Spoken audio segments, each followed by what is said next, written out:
नमस्कार दोस्तों, स्वागत है आपका आपके अपने YouTube channel best study hub पर। दोस्तों मैं हूं राकेश सिहाग, आप सभी का स्वागत करता हूं। आज की इस करंट अफेयर की क्लास में आपको पता है सुबह 5 बजे हम डेली करंट अफेयर की क्लास करते हैं और इस क्लास में आज हम बात करने वाले हैं 23 दिसंबर के करंट अफेयर के बारे में। तो वीडियो बड़ा इंटरेस्टिंग होगा। अगर आप चैनल पर पहली बार हो तो आप इस चैनल को सब्सक्राइब कर लेंगे, बेल आइकन को प्रेस कर लेंगे, जिससे कि आपको आगे आने वाले वीडियो का नोटिफिकेशन मिले। इस क्लास का पीडीएफ भी आपको मिलेगा और इस क्लास का पीडीएफ प्राप्त करने के लिए आप हमारे टेलीग्राम चैनल को ज्वाइन करेंगे और टेलीग्राम चैनल का जो लिंक है वो वीडियो के डिस्क्रिप्शन में दिया गया है। वहाँ से आप टेलीग्राम से जुड़ जाइए और इस क्लास का पीडीएफ लेकर के बहुत अच्छे से पढ़ाई कीजिए। लेकिन पीडीएफ में मैं कुछ बातें नहीं बता पाता हूँ जो मैं आपको वीडियो में बताता हूँ, इसलिए वीडियो देखना भी ज़रूरी है और पीडीएफ पढ़ने भी ज़रूरी है। दोनों काम करने ज़रूरी हैं। रोज़ाना मैं आपके 20 मिनट लेता हूँ और ये 20 मिनट आपको पूरे दिन के लिए अपडेट करने के लिए बहुत काफ़ी हैं। तो सुबह सुबह 5 बजे उठ के इस क्लास को देख लीजिए, फिर आपका पूरा दिन अच्छा निकलने वाला है। तो शुरू करते हैं क्लास को। अगर आप हमें फेसबुक पर फॉलो करना चाहो तो फेसबुक के ऊपर भी हमारी आईडी है, जिसका लिंक वीडियो के डिस्क्रिप्शन में है। वहाँ से आप हमें फेसबुक पर भी फॉलो कर सकते हो। तो चलिए स्टार्ट करते हैं और बात करते हैं 23 दिसंबर के करंट अफेयर के बारे में। तो सबसे पहले हम डिस्कस करने वाले हैं जो कल मैंने आपसे कमेंट में जो क्वेश्चन पूछा था, कमेंट में इसका आंसर पूछा था मैंने आपसे। क्वेश्चन ऑफ द डे 21 दिसंबर के क्वेश्चन के बारे में बात करेंगे।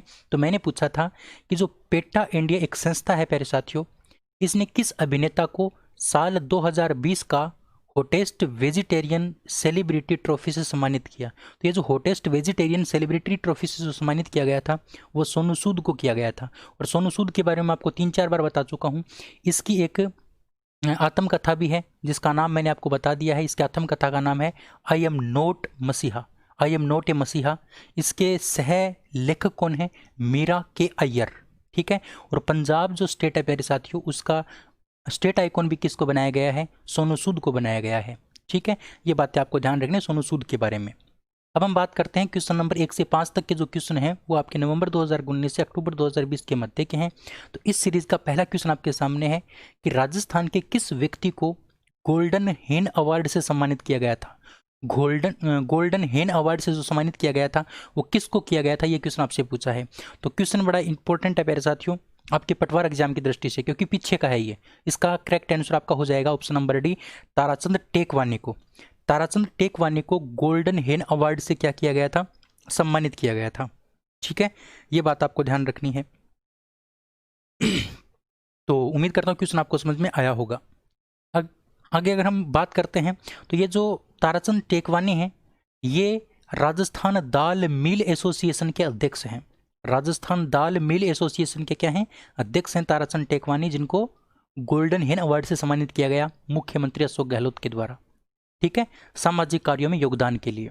अगला क्वेश्चन है कि राजस्थान का पहला पोल्यूशन रिमूव टावर किस जिले में लगाया गया है? यानी ऐसा टावर जो पोल्यूशन को कम करेगा, जो पोल्यूशन को रिमूव करेगा, है ना, प्रदूषण को रिमूव करने वाला जो आपका टावर है वो किस राजस्थान किस जिले में लगाया गया है? तो ये बात आपको ध्यान रखनी है। ये लगाया गया आपका जयपुर के अंदर। कहाँ पर लगाया गया है? जयपुर के अंदर। ऑप्शन नंबर बी आपका बिल्कुल राइट आंसर हो जाएगा। राजस्थान का पहला पोल्यूशन रिमूव टावर जयपुर के अंदर लगाया गया है। ठीक है, चलिए अगला क्वेश्चन है कि भारत के किस राज्य को बेस्ट प्रोएक्टिव स्टेट का दर्जा दिया गया है या बेस्ट प्रोएक्टिव अवार्ड से सम्मानित किया गया है? तो उस राज्य का नाम है प्यारे साथियों राजस्थान। राजस्थान को बेस्ट प्रोएक्टिव स्टेट अवार्ड से नवाजा गया फरवरी 2020 के अंदर। फरवरी 2020 की ये बात है। फरवरी 2020 में बेस्ट प्रोएक्टिव स्टेट अवार्ड से जो सम्मानित किया गया था वो राजस्थान को किया गया था। ज़्यादा डिटेल में आपको नहीं बताऊंगा, बस क्वेश्चन आपके एग्जाम की दृष्टि से बड़ा इंपॉर्टेंट है, ध्यान रखना।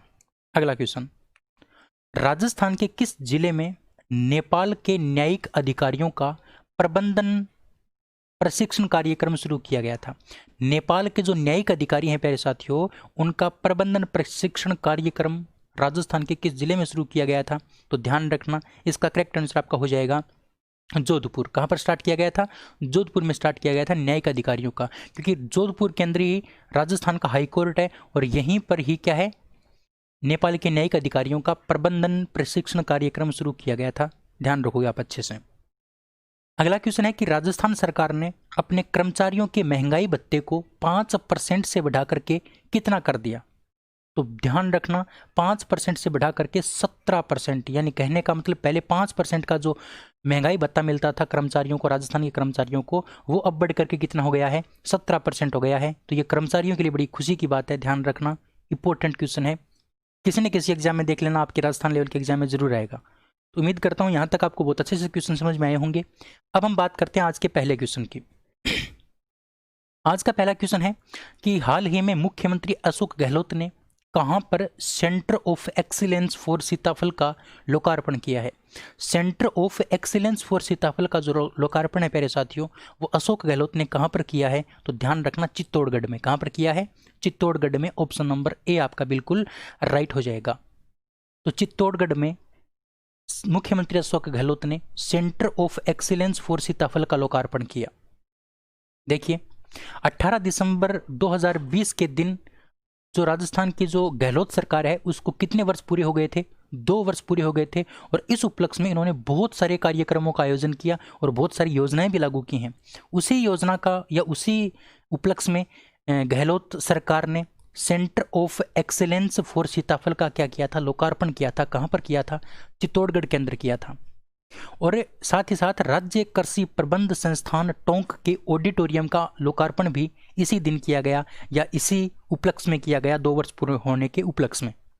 राज्य कृषि प्रबंध संस्थान टोंक, राज्य कृषि प्रबंध संस्थान टोंक के ऑडिटोरियम का लोकार्पण भी गहलोत सरकार के द्वारा किया गया था 18 दिसंबर 2020 को। तो क्वेश्चन बड़ा इंपॉर्टेंट है, और जो भी आपका 18 दिसंबर 2020 के दिन जितने भी आपके लोकार्पण वगैरह हुए हैं वहाँ से क्वेश्चन एक आपका बिल्कुल फंसेगा आगे आने वाले एग्जाम के अंदर। तो बड़ा इंपॉर्टेंट है, ध्यान रख लेना, ठीक है।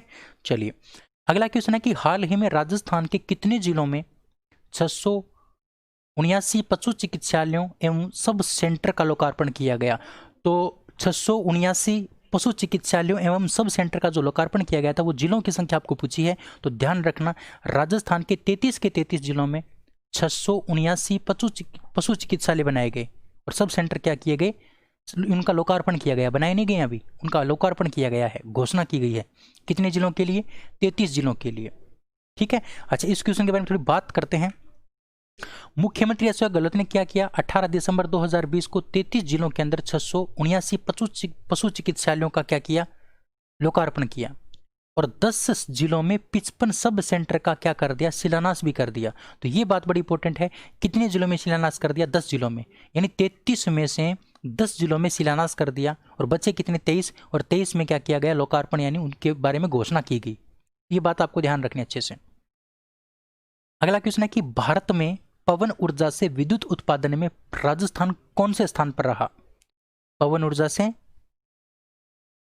विद्युत उत्पादन में राजस्थान कौन से स्थान पर रहा, तो ध्यान रखना साथियों, दूसरे स्थान पर रहा। कौन से स्थान पर रहा, दूसरे स्थान पर। यानी जो पवन ऊर्जा है, आपको पता है पवन ऊर्जा, पवन चक्की के द्वारा क्या किया जाता है, विद्युत का उत्पादन किया जाता है। तो इस पवन चक्की के माध्यम से या फिर पवन ऊर्जा के माध्यम से विद्युत उत्पादन यानी बिजली बनाने में जो राजस्थान का स्थान रहा वो रहा आपका दूसरा।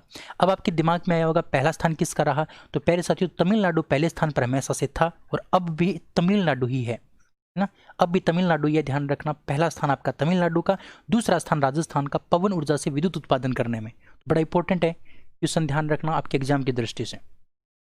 अगला क्वेश्चन है कि 18 दिसंबर 2020 को मुख्यमंत्री अशोक गहलोत ने कहां पर एग्रो ट्रेड टावर्स का लोकार्पण किया। एग्रो ट्रेड टावर्स का लोकार्पण कहां पर किया, तो ध्यान रखेंगे इसका करेक्ट आंसर आपका हो जाएगा निवाई, कोटा और उदयपुर। तीनों की तीनों जगह आपका किया गया है एग्रो ट्रेड टावर्स का उद्घाटन, लोकार्पण किया गया है। 18 दिसंबर की बात है। 18 दिसंबर के बारे में मैंने आपको 2-3 क्वेश्चन पहले भी बताए थे, 2 क्वेश्चन आज पहले बताए थे और 1 क्वेश्चन ये बता दिया। तो 18 दिसंबर का दिन राजस्थान के लिए बड़ा इंपॉर्टेंट था क्योंकि बहुत सारे चीज़ों का लोकार्पण किया गया, बहुत सारी घोषणाएं की गई 2 साल पूरे होने पर।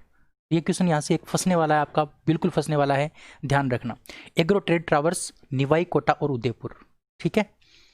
अगला क्वेश्चन, वर्तमान में राजस्थान के संस्कृत शिक्षा मंत्री कौन है। वर्तमान में राजस्थान के संस्कृत शिक्षा मंत्री कौन है, तो ध्यान रखना प्यारे साथियों डॉक्टर सुभाष गर्ग। डॉक्टर सुभाष गर्ग जो हैं वो संस्कृत शिक्षा मंत्री हैं राजस्थान के। अच्छा सुभाष गर्ग हैं, इनको तकनीकी शिक्षा मंत्री भी कहा जाता है, तकनीकी शिक्षा मंत्री, तकनीकी शिक्षा मंत्री, तो इन्हीं को संस्कृत शिक्षा मंत्री कहा जाता है। दूसरी बात, ये जो गोविंद सिंह डोटासरा हैं ये प्राथमिक और माध्यमिक शिक्षा मंत्री हैं, प्राथमिक व माध्यमिक शिक्षा मंत्री, और एक आपके होते हैं उच्च शिक्षा मंत्री। उच्च शिक्षा मंत्री, उच्च शिक्षा मंत्री का पद किसके पास है? ध्यान रखना, भंवर सिंह भाटी के पास है। किसके पास है? भंवर सिंह भाटी के पास है। और ये जो मैं अलग से आपको जो फैक्ट बताता हूँ वहां से क्वेश्चन फंसने की संभावना है प्यारे साथियों, ध्यान रखेंगे आप, ठीक है। चलिए अगला क्वेश्चन है कि हाल ही में किस देश की संसद को वहां के राष्ट्रपति ने भंग कर दिया? संसद को भंग कर दिया, वो देश कौन सा है जिसके राष्ट्रपति ने वहां की संसद को भंग कर दिया? ध्यान रखना, इसका करेक्ट आंसर आपका हो जाएगा नेपाल। नेपाल के राष्ट्रपति ने वहां की संसद को क्या कर दिया? भंग कर दिया। बड़ा इंपॉर्टेंट क्वेश्चन है, ध्यान रखना, ऑप्शन नंबर डी आपका बिल्कुल करेक्ट हो जाएगा। अब नेपाल के बारे में कुछ बातें करते हैं। देखिए, भारतीय थल सेना जो अध्यक्ष हैं एम नरवाणे, मुकेश मुकुंद नरवाणे जो हैं, वो नेपाल पर गए थे, नेपाल के दौरे पर गए थे, और वहां पर नेपाल के राष्ट्रपति ने क्या किया? उनको जनरल ऑफ नेपाल आर्मी की उपाधि प्रदान की। ये बात बड़ी इंपॉर्टेंट है, ध्यान रखना। जनरल ऑफ नेपाल आर्मी की उपाधि किसको प्रदान की गई है? एम नरवाणे को की गई है। किसके द्वारा? नेपाल के राष्ट्रपति के द्वारा। नेपाल के राष्ट्रपति का नाम है विद्या देवी भंडारी, ठीक है। तो नेपाल की जो राष्ट्रपति हैं विद्या देवी भंडारी, उन्होंने एम नरवाणे को जनरल ऑफ नेपाल आर्मी की क्या दी थी? उपाधि दी थी। अच्छा, भारत की जो गोरखा रेजिमेंट है वहां पर केवल और केवल नेपाल के जो पहाड़ी जिलों के जो युवा हैं उनको भर्ती किया जाता है गोरखा रेजिमेंट के अंदर। एक सूर्य किरण नाम का भारत और नेपाल के बीच में क्या चलता है? संयुक्त सैन्य अभ्यास चलता है। ये भी बड़ा इंपॉर्टेंट क्वेश्चन है और आपके एग्जाम की दृष्टि से भी इंपॉर्टेंट है। सूर्य किरण भारत और नेपाल के बीच में एक संयुक्त सैन्य अभ्यास है। दोस्तों, भारत और नेपाल के बीच में अभी पीछे मई जून अप्रैल की बात है तो काला पानी, लिपुलेख और लिम्पियाधुरा क्षेत्र को लेकर के क्या चल रहा था? विवाद चल रहा था। यानी काला पानी, लिपुलेख और लिम्पियाधुरा जो क्षेत्र है उसको नेपाल ने अपने नक्शे में प्रदर्शित कर दिया था। हालांकि ये किसके क्षेत्र हैं? ये भारत के क्षेत्र हैं। इस प्रकार से विवाद बढ़ गया था, है ना। मतलब भारत ने अपने नक्शे में इसको शामिल कर लिया और ये वास्तव में भारत के हैं, लेकिन इसके ऊपर रोष जताया था, इसके ऊपर नाराजगी जताई थी नेपाल ने कि ये हमारे क्षेत्र हैं। इस प्रकार से कुछ विवाद चला था कालापानी, लिपुलेख और लिम्पियाधुरा को लेकर के। एक बात आपको और ध्यान रखनी है, नेपाल की जो राजधानी काठमांडू है, नेपाल की राजधानी जो काठमांडू है, वहां पर सार्क का क्या है? मुख्यालय है। अब सार्क एक संगठन है प्यारे देश साथियों, और संगठन किसका है? देशों का। अच्छा, कौन से देश हैं? South Asian association of regional cooperation. South Asian association of regional cooperation, यानी ये इसकी फुल फॉर्म है। सार्क संगठन का जो मुख्यालय वो आपका कहां पर है? काठमांडू के अंदर है, ध्यान रखना, ठीक है। काठमांडू के अंदर इसका मुख्यालय है। तो ये नेपाल के बारे में बड़ी इंपॉर्टेंट बात है। उसके बाद यहाँ के राष्ट्रपति विद्या देवी भंडारी। संसद को क्या कहा जाता है? यहाँ की संसद को राष्ट्रीय पंचायत कहा जाता है। यहाँ की संसद को राष्ट्रीय पंचायत कहा जाता है। जिस प्रकार से रूस की जो संसद उसको ड्यूमा कहा जाता है, आपकी जो अमेरिका की संसद है उसको क्या कहा जाता है? कांग्रेस कहा जाता है। उसी प्रकार से नेपाल की संसद को राष्ट्रीय पंचायत के नाम से जाना जाता है। यहाँ की मुद्रा रुपया है। राष्ट्रीय खेल यहाँ का वॉलीबॉल है। राष्ट्रीय पशु यहाँ का गाय है और राष्ट्रीय पक्षी यहाँ का हिमालयन मोनाल है, ठीक है, हिमालयन मोनाल।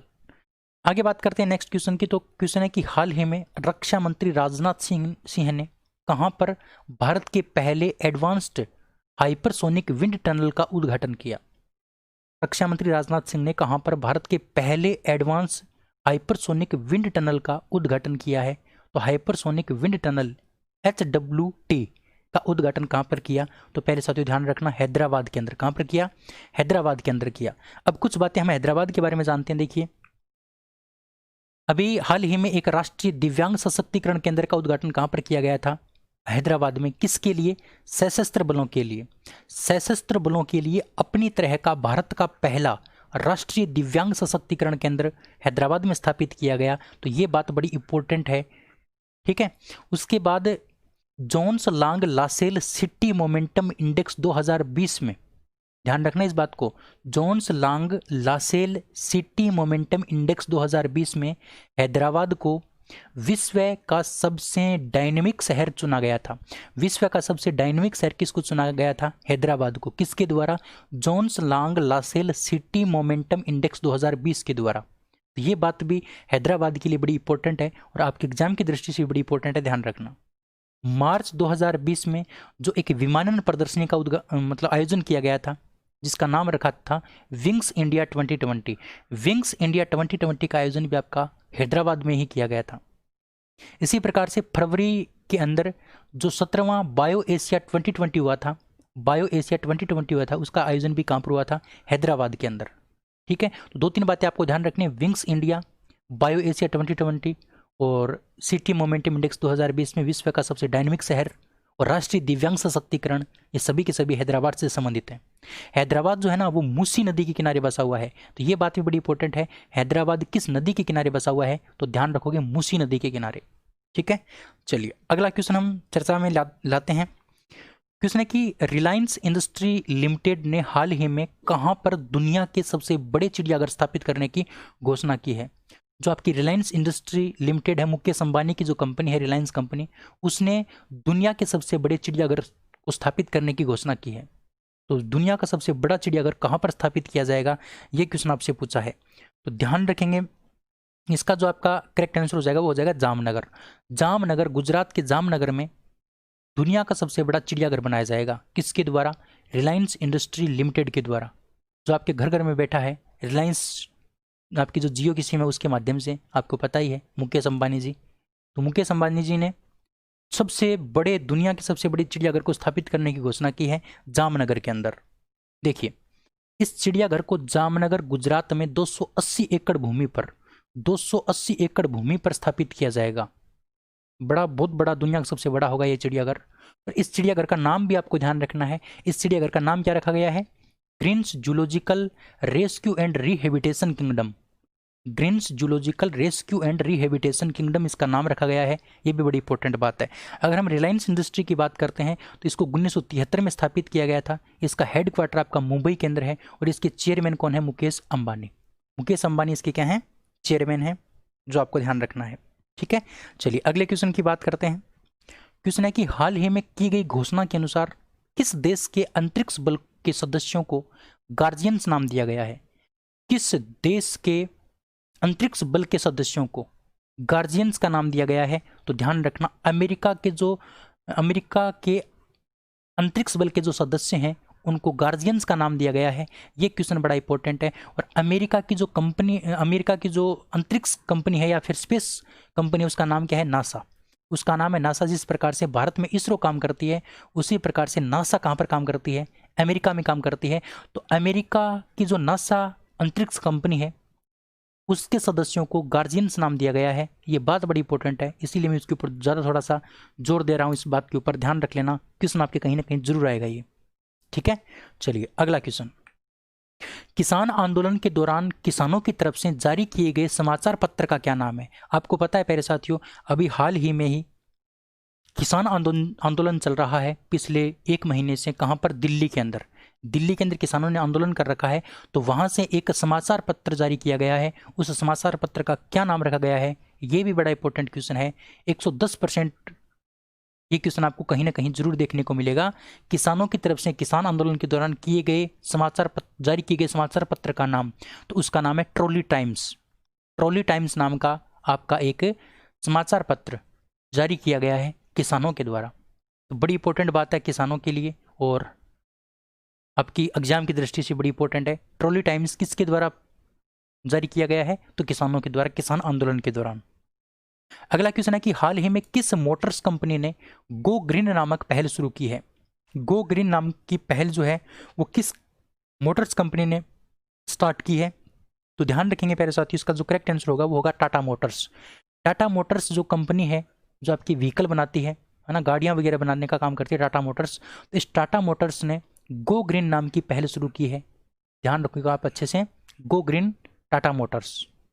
अगला क्वेश्चन, हाल ही में किस प्रसिद्ध फुटबॉलर ने किसी एक क्लब के लिए सबसे ज्यादा गोल करने के पेले के रिकॉर्ड की बराबरी कर ली है?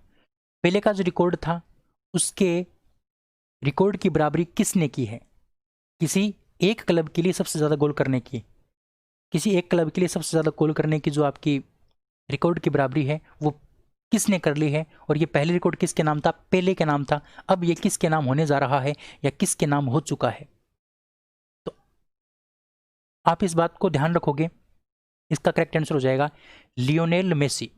लियोनेल मेसी, ऑप्शन नंबर आपका बी क्या हो जाएगा, बिल्कुल करेक्ट, लियोनेल मेसी। ठीक है, चलिए अब इस क्वेश्चन के बारे में बात करते हैं। अर्जेंटीना के जो मेसी हैं कहाँ के रहने वाले हैं, अर्जेंटीना के, किसकी तरफ से खेलते हैं, बार्सिलोना फुटबॉल क्लब की तरफ से खेलते हैं, बार्सिलोना फुटबॉल क्लब की तरफ से खेलते हैं। और अब तक इनको 6 बार प्रतिष्ठित बेलन डी आर पुरस्कार से सम्मानित किया जा चुका है। और बेलन डी आर पुरस्कार सबसे ज़्यादा 6 बार जीतने वाले पहले फुटबॉलर भी कौन है, आपके मेसी हैं। तो मेसी बहुत बेहतरीन खिलाड़ी हैं। इन्होंने एक क्लब के लिए खेलते हुए सबसे ज़्यादा गोल करने के पेले की रिकॉर्ड क्या की है, बराबरी की है। तो ये क्वेश्चन भी बड़ा इंपॉर्टेंट है। और 6 बार प्रतिष्ठित बेलन डी आर पुरस्कार जीतने वाले पहले विश्व के फुटबॉलर हैं। आपसे ये क्वेश्चन भी पूछा जा सकता है, बेलन डी आर पुरस्कार सबसे ज्यादा बार किसने जीता, तो लियोनेल मेसी ने जीता। कितनी बार, 6 बार। ऐसा करने वाले ये पहले विश्व के फुटबॉलर हैं। तो क्वेश्चन बड़ा इंपॉर्टेंट है, ध्यान रखोगे। आज मैं आपको 12 क्वेश्चन करवाऊंगा, इंपॉर्टेंट 12 क्वेश्चन मेरे सामने आए जो मैंने आपको करवा दिए। अब से आपकी क्लास मिस नहीं होगी। कल मेरी क्लास मिस हो गई थी, उसके लिए मैं क्षमा प्रार्थी हूँ आपसे। लेकिन अब आपको रेगुलर क्लास मिलेगी, साइंस की क्लास में मिलेगी। लेकिन प्यारे साथियों, बस आपको अपना प्यार प्रेम बनाए रखना है और बहुत अच्छे से क्लास को शेयर करना है। अब मैं आपसे पूछता हूँ आज का क्वेश्चन ऑफ द डे। आज का क्वेश्चन आपके सामने, इसका करेक्ट आंसर आपको देना है कमेंट बॉक्स में। करेक्ट हो इनकरेक्ट हो कोई दिक्कत की बात नहीं, लेकिन आपको कमेंट जरूर करना है। ठीक है, तो क्वेश्चन है आपका कि किस देश ने हाल ही में भारत के प्रति सख्त रुख दिखाते हुए करेंसी मनीपुलेटर्स करने वाले देशों की निगरानी सूची में डाल दिया है। तो भारत को किस देश ने करेंसी मनीपुलेटर्स करने वाले देशों की निगरानी सूची में डाला है? इस क्वेश्चन का आंसर आपको कमेंट बॉक्स में कमेंट करके देना है। अगर आपको वीडियो पसंद आया है तो आप वीडियो को लाइक ज़रूर करेंगे, शेयर अपने दोस्तों तक जरूर करेंगे, जिससे कि वीडियो की थोड़ी रीच बढ़े, तो मेरे को भी मोटिवेशन मिले पढ़ाने में और मैं भी आपके लिए बहुत अच्छे से काम कर पाऊँ। आपको कंटेंट बहुत ऑथेंटिक मिलेगा। कम टाइम में आपको मैं बहुत सारी बातें करवाने की कोशिश करूँगा, लेकिन आप अपना साथ जरूर बनाए रखेंगे। इस ये उम्मीद के साथ इस वीडियो को यहीं पर ख़त्म करता हूँ। कल फिर मिलते हैं इसी टाइम सुबह 6 बजे। तब तक के लिए जय हिंद, जय Bharat, thank you, bye bye.